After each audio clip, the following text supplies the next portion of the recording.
ஏசாயா 43 21 22. இந்த ஜனத்தை எனக்கென்று ஏற்படுத்தினேன், இவர்கள் என் துதியை சொல்லி வருவார்கள். ஆனாலும் யாக்கோபே, நீ என்னை நோக்கி கூப்பிடவில்லை. இஸ்ரவேலே, நீ என்னை குறித்து மனம் சலித்து போனாய். We are chosen to praise God. We have become weary, so we are not praising. We are the spiritual Israelites. What brings weariness? Stress on our mind, அதாவது மனம் சலித்து போகிறது. This destroys us. It brings death to our soul. So they going for suicide. No joy, no peace, no rest in our life. God wants to deliver you. Due to this weariness, many long for death. God wants to give joy and peace. நீதிமொழிகள் 15:13. மனமகிழ்ச்சி முகமலர்ச்சியை தரும், மனோ துக்கத்தினாலே ஆவி முறிந்து போம். நீதிமொழிகள் 18:14. மனுஷனுடைய ஆவி அவன் பலவீனத்தை தாங்கும், முறிந்த ஆவி யாரால் தாங்கக்கூடும்? The reasons for the cause of weariness. When we don't get what we desire, we will become weary. 1 ராஜாக்கள் 21:4 வாசிக்கிறோம். ஆகாப் ராஜாக்கு தான் விரும்பின அந்த நாபோத்துடைய திராட்சை தோட்டத்தை வாஞ்சித்தான். அது கிடைக்கவில்லைன்னு உடனே சோர்வு வந்துவிட்டது. இப்படி என் பிதாக்களின் சுதந்திரத்தை உமக்கு கொடேன் என்று எஸ்ரேலனாகிய நாபோத் தன்னோடே சொன்ன வார்த்தைக்காக ஆகாப் சலிப்பும் சினமுமாய் தன் வீட்டிற்கு வந்து போஜனம் பண்ணாமல் தன் கட்டிலின் மேல் படுத்து தன் முகத்தை திருப்பிக் கொண்டிருந்தான் என்று நாம் வாசிக்கிறோம். Ahab was not able to bear the words of Naboth. He did not eat. He turned away his face. If we ask anything according to God's will, we will receive. நாம் தேவனுடைய சித்தத்தின்படி எதை கேட்டாலும் அதை நாம் பெற்றுக்கொள்வோம் என்பதே நாம் அவரை பற்றி கொண்டிருக்கிற தைரியமாகும். அதனால தேவனுடைய சித்தத்தின்படி நாம் கேட்டோம்னா அதை நமக்கு கொடுப்பார். யோனா 4:6. மனமடிவு ஏற்பட்டது. He sat under the இந்த செடியில், ஆமணக்கு செடி, அங்கே போய் உட்கார்ந்தான். He wants to die. அதாவது தன்னுடைய சித்தம் நிறைவேறலை அப்படின்னோடனே அவனுக்கு மனமடிவு ஏற்பட்டது. அந்த ஆமணக்கு செடி நிமித்தமாக அவனுக்கு மனமடிவு ஏற்பட்டது. அடுத்தது, அதிக வேலையினால் சோர்ந்து போவார்கள். யாத்ராகமம் 1:13-14. எகிப்தியர் இஸ்ரவேல் புத்திரரை கொடுமையாய் வேலை வாங்கினார்கள். சாந்தும் செங்கலுமாகிய இவைகளை செய்யும் வேலையினாலும் வயலில் செய்யும் சகலவித வேலையினாலும் அவர்களுக்கு அவர்கள் ஜீவனையும் கசப்பாக்கினார்கள். அவர்களை கொண்டு செய்வித்த மற்ற எல்லா வேலைகளிலும் அவர்களை கொடுமையாய் நடத்தினார்கள். So too much of work brings weariness. Egypt எதை காட்டுகிறது? உலகத்தை காட்டுகிறது. அந்த உலக மக்கள், உலகத்துக்காக நம்ம பாடுபடுகிறோம். They order Israelites working for the world. We are also working for the world. உலக கவலைகள் அது சோர்வை உண்டாக்கும். மார்த்தாளை பற்றி நாம் வாசிக்கிறோம். உலகத்தின் அதிபதி பிசாசு. யாத்ராகமம் 1:11. அதில் அப்படியே அவர்களை சுமை சுமக்கிற வேலையினால் ஒடுக்கும்படிக்கு அவர்கள் மேல் விசாரணைக்காரரை வைத்தார்கள். அப்பொழுது அவர்கள் பித்தோம், ராமசேஸ் என்னும் பண்டசாலை பட்டணங்களை கட்டினார்கள். அதிக வேலை செய்து அந்த பட்டணத்தை கட்ட வைத்தார்கள். They were building these cities. For that only they were working day and night. We are also working for these worldly blessings. But the Lord wants to build our life. We have to suffer for Christ. Then there won't be any weariness. உண்ணவும் உடுக்கவும் உங்களுக்கு உண்டாயிருந்தால் அது போதும். போதும் என்ற மனதுடனே கூடிய தேவபக்தியே மிகுந்த ஆதாயம் என்று நாம் வாசிக்கிறோம். So we have to keep our treasure in heaven. அடுத்தது சோதனைகள். Temptations brings weariness. 1 ராஜாக்கள் 19:4. அவன் வனாந்தரத்தில் ஒரு நாள் பிரயாணம் போய் ஒரு சூரை செடியின் கீழ் உட்கார்ந்து தான் சாக வேண்டும் என்று கோரி, போதும் கர்த்தாவே, என் ஆத்துமாவை எடுத்துக்கொள்ளும், நான் என் பிதாக்களை பார்க்கலும் நல்லவன் அல்ல என்று சொல்லி ஒரு சூரை செடியின் கீழ் படுத்து கொண்டு நித்திரை பண்ணினான். We have to strive against the power of Jezebel. பரிசுத்த பவுல் என்ன சொல்கிறார்? நல்ல போராட்டத்தை போராடினேன், ஓட்டத்தை முடித்தேன், விசுவாசத்தை காத்துக்கொண்டேன். If you must have faith. If you have faith, you can overcome the spirit of suicide. அவர் கர்த்தர் நமக்கு சோர்ந்து போகிறவனுக்கு பலனையும் சத்துவம் இல்லாதவனுக்கு சத்துவத்தையும் கொடுக்க வல்லவராய் இருக்கிறார். அடுத்ததாக 4வது நீதிமொழிகள் 3:11-12. கர்த்தர் நமக்கு கொடுக்கிற சிட்சைகள் நிமித்தம் நாம் சுமந்து போகக்கூடாது. என் மகனே, நீ கர்த்தருடைய சிட்சையை அற்பமாக எண்ணாதே. அவர் கடிந்து கொள்ளும் போது சோர்ந்து போகாதே.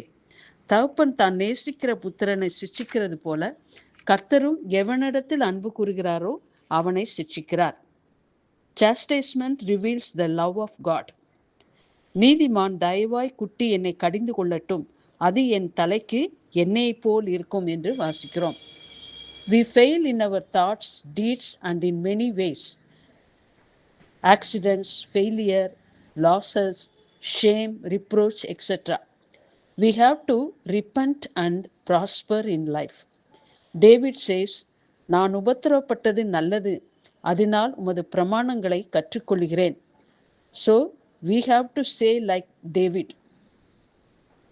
நமக்கு உபத்திரவங்கள் பிரச்சனைகள் வரும்போது நாம் தாவீதை போல நான் உபத்திரவப்பட்டது நல்லது, அதனால் உம்முடைய பிரமாணங்களை கற்றுக்கொள்கிறேன் என்று சொல்ல வேண்டும். அடுத்தது அவருடைய கற்பனைகளை கைக்கொள்ள வேண்டும். Not obeying the commandments and the word of God, that also brings weariness. உபாகமம் 28:4-15. இன்று நான் உனக்கு விதிக்கிற உன் தேவனாகிய கர்த்தருடைய கற்பனைகளின் படியும் கட்டளைகளின் படியும் நடக்க கவனமாய் இருப்பதற்கு அவர் சத்தத்துக்கு செவிகொடாது போவாயாகில் இப்பொழுது சொல்லப்படும் சாபங்கள் எல்லாம் உனக்கு பலிக்கும். அப்போ நமக்கு சாபம் வரும். இன்று நான் விதிக்கிற உன் தேவனாகிய கர்த்தர் பூமியில் உள்ள சகல ஜாதிகளிலும் உன்னை மேன்மையாக வைப்பார். அந்த கற்பனைகளை கை கொண்டார். கர்த்தர் பூமியில் உள்ள சகல ஜாதிகளிலும் நம்மை மேன்மையாக வைப்பார். அந்த கற்பனைகளை கை கொள்ளாது போவாயாகில் அந்த சொல்லப்பட்ட எல்லா சாபங்களும் உன்மேல் பலிக்கும் என்று சொல்லப்படுகிறது. Never trespass the commandments of God. Then you won't have rest and peace of mind. கற்பனைகளை கை கொள்ளாவிட்டால் நம் மனதுக்கு ஒரு அமைதி அல்லது சமாதானம் கிடைக்காது. ரோமர் 8:2. கிறிஸ்து இயேசுவினாலே ஜீவனுடைய ஆவியின் பிரமாணம் என்னை பாவம் மரணம் என்பவைகளின் பிரமாணத்து நின்று என்னை விடுதலை ஆக்கிற்றே.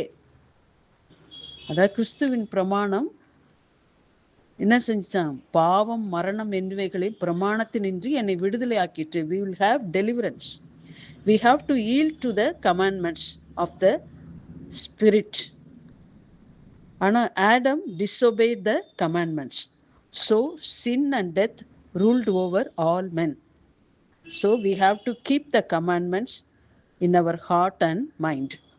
If you disobey, there will be death in your soul. அடுத்ததாக பொறாமை. Envy brings weariness. சங்கீதம் 112:5-10. இறங்கி கடன் கொடுத்து தன் காரியங்களை நியாயமானபடி நடப்பிக்கிற மனுஷன் பாக்கியவான். அவன் என்றென்றைக்கும் அசைக்கப்படாதிருப்பான். நீதிமான் நித்திய கீர்த்தி உள்ளவன். வாரி இறைத்தான், ஏழைகளுக்கு கொடுத்தான், அவனுடைய நீதி என்றென்றைக்கும் நிற்கும். அவன் கொம்பு மகிமையால் உயர்த்தப்படும். அப்போ 10வது வசனத்துல துன்மார்க்கன் அதை கண்டு மனமடிவாகி தன் பற்களை கடித்து கரைந்து போவான். அதாவது நீதிமான் உயர்த்தப்படும் போது துன்மார்க்கர்கள் அதை பார்த்து பல்லை கடித்து மனமடிவாகி சோர்ந்து போகிறார்கள்.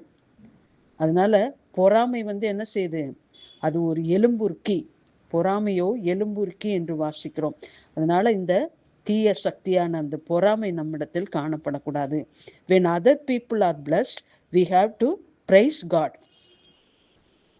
அதே மாதிரி நரகத்துல தான் இந்த மாதிரி பற்களை கடிக்கிறவர்கள் அதிகமாக காணப்படுவார்கள். நாம் பொறாமை உள்ளவர்களாக இருந்தோமானால் நாமும் கூட அந்த இடத்துக்கு தான் போவோம். ஆகையினால இந்த சோர்வை உண்டாக்குகிற இந்த தீய வல்லமைகளை எல்லாம் நம்மை விட்டு அகற்றி கர்த்தருக்குள் எப்பொழுதும் சந்தோஷமா இருக்க தேவன் தாமே நமக்கு கிருபை செய்வாராக.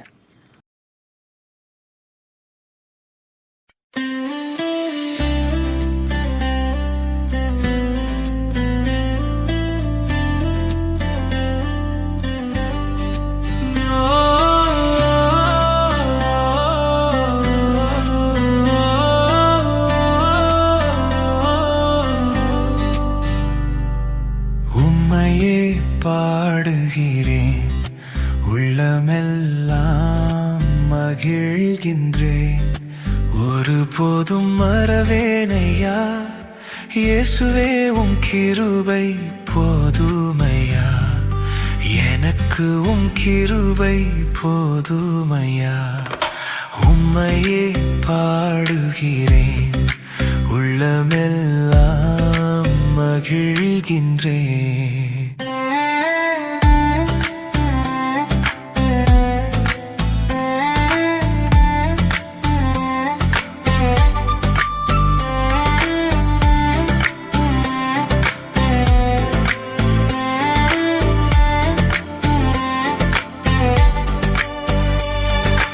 வாழ்க்கை பாதையிலே எத்தனையோ துயரங்கள் தோல்விகளும் வந்ததையா ஏசையா, தோல்விகளும் வந்ததையா.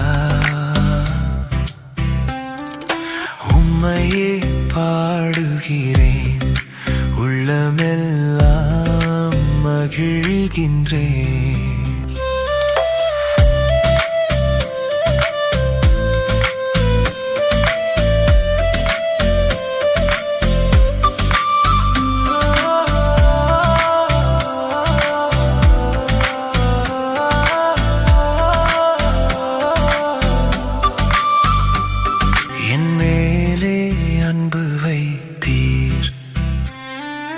உள்ளத்தில் பாசம் வைத்தீர், கண்ணீரே துடைத்தீரையா, எந்தன் துன்பமெல்லாம் தீர்த்தீரையா. உம்மையே பாடுகிறேன், உள்ளமெல்லாம் மகிழ்கின்றேன்.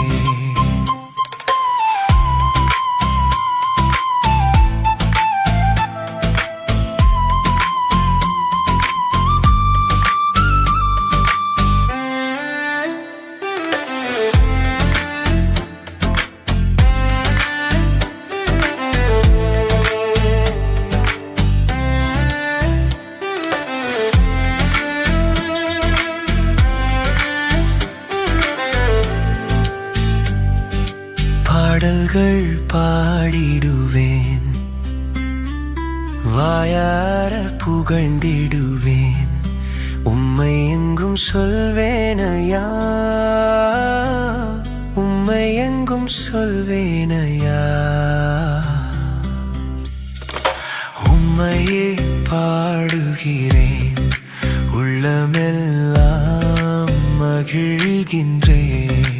ஒருபோதும் மறவேனையா இயேசுவே உம் கிருபை போதுமையா, எனக்கு உம் கிருபை போதுமையா. உம்மையே பாடுகிறேன், உள்ளமே